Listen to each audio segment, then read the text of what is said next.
Magandang araw po, welcome po sa aking channel of 9TV.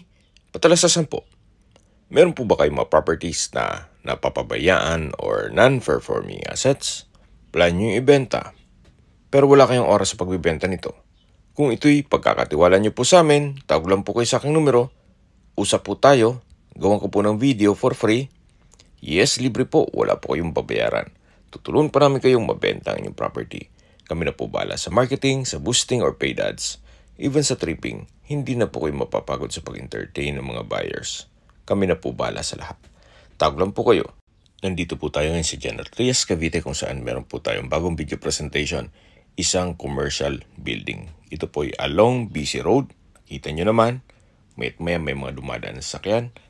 At napakalapit din po ito sa palengke. May lot area po ito na 100 square meters at may floor area 200 square meters. Ito pong ground floor ay meron pong tenant, kaya bigyan natin sila ng privacy. So ang i-check po natin ay yung second floor. Ito na po yung hagdan na naka-concrete staircase. Samahan niyo po ako, akyat po tayo. Ito po yung unang kwarto. At meron din pong tenant. Kaya privacy din sa kanila, hindi natin mapasok yan. At least kita nyo naman, ito'y income generating. At ito naman po yung hallway papunta sa mga ibang kwarto.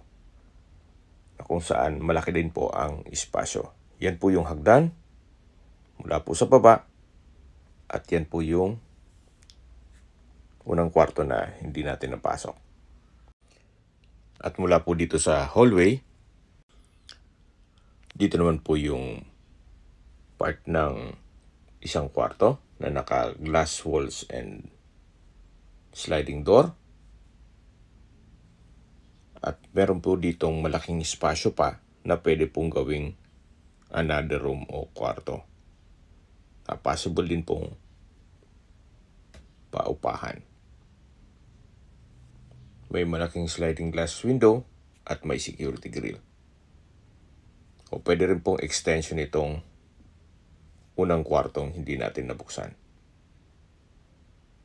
Total, meron pang malaking space dito in between itong kabilang room. Pero po itong sliding glass door na papunta yan sa hallway at sa hagdan. Okay, pasok po ulit tayo dito. Mula po dito sa hallway, yan po yung malaking kwarto. At ito po yung last bedroom kung saan napakalaki po ng espasyo nito. At pasensya na po kung biglaan tong video shoot kaya medyo makalat ito. Meron pong split type aircon. At tungkol sa mga kagamitan, siguro i-discuss nyo na lang kay owner kung pwedeng isama yan. At ito naman po yung kabilang kwarto na may sliding glass door.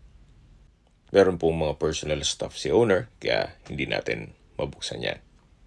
Nasa ibang bansa po siya kaya bihira naman pong tirahan ito. Ito pong kwarto ay meron pong mga glass windows kaya maliwalas din po kahit hindi na kayo mag-aircon. Naka-tile flooring, maayos din ang pintura ng ceiling at wall. So ulitin ko po, pasensya na kayo kung medyo makalat, gawa ng biglaan po ang pag-video shoot namin dito. Meron po itong sariling toilet and bath. May bathroom sink, bathroom countertop, malaking vanity mirror, naka-tile bathroom wall.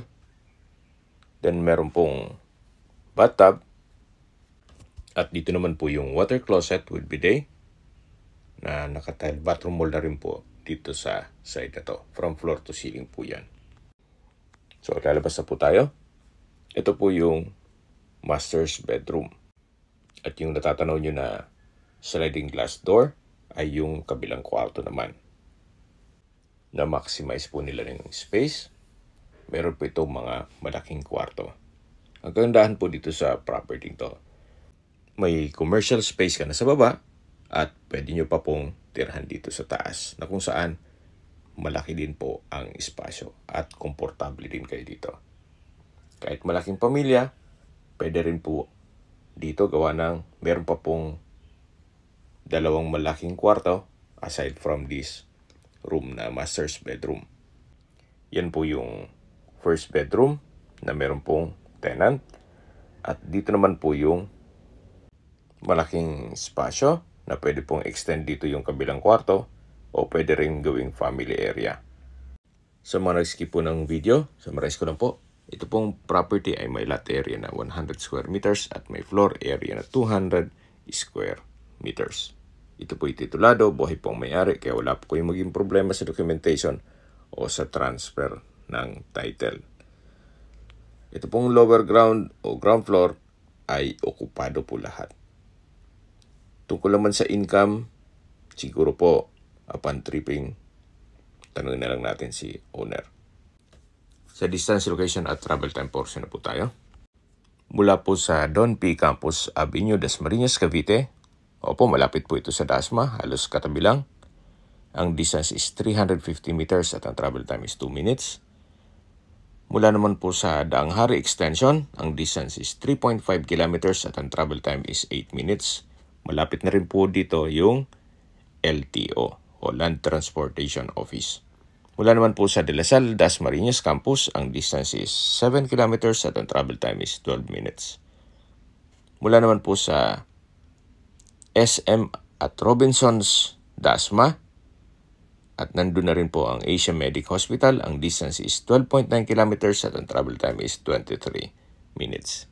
Yan po yung lagi kong binabanggit sa aking video na dapat nyo i-consider sa paghanap ng property, yung meron pong malapit na hospital. Hindi ko naman po sinasabing sakitin kayo. Yan naman po for emergency purpose lang naman. At mula naman po sa Calax Governors Drive, ang distance is 8.3 kilometers at ang travel time is 17 minutes. Kung manggagaling naman po sa Manila o sa airport, ang distance is 39.5 kilometers at ang travel time is 54 minutes. Sa presyo na po tayo. Binibenta po ito ng owner sa halagang 11 million pesos. Kung may mga katanungan po kayo, tawag lang po kayo sa aking numero. Sa mga kababayan naman natin na sa ibang bansa, meron po akong Telegram. Sa mga iPhone user naman, may iMessage. Meron din pong email, Skype, Viber at WhatsApp. Same number lang po, 0917-316-3399. Sa mga nagtatanong naman po ng aming Facebook, meron po aming Facebook page na Nov9 TV at Facebook Reels Video.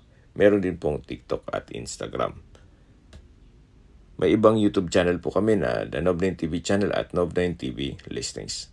Sana po naibigyan yung aming video presentation. Paki-like and subscribe na lang po sa aking channel para ma-update din po kayo sa aking future listings.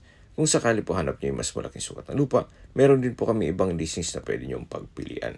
Huwag po kayong mag-atubiling tumawag sa amin, then let us know your budget para malaman namin kung anong property pwede namin ilok sa inyo. Sa lahat pong viewers, subscriber at nagtiwala po sa amin, salamat po sa suporta. Ingat po kayo lagi at ang pamilya. Maraming salamat po.